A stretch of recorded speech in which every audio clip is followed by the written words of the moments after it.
Welcome! Today we'll learn how to convert 1.25 liters to milliliters. Let's break this down step by step. To convert from liters to milliliters, we need to know that 1 liter equals 1,000 milliliters. This is our conversion factor. Let's solve this using dimensional analysis. We'll start with 1.25 liters and multiply by our conversion factor, 1,000 milliliters per 1 liter. Notice how the units of liters cancel out.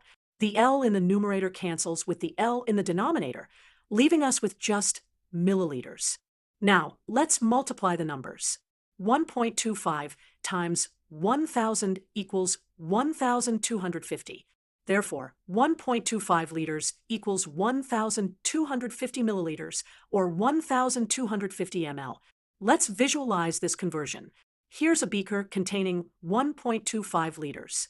If we were to pour this into milliliter cylinders, it would fill 12 complete cylinders of 100 milliliters each, plus one half-filled cylinder with 50 milliliters.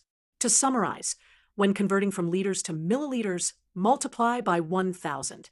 1.25 liters equals 1,250 milliliters.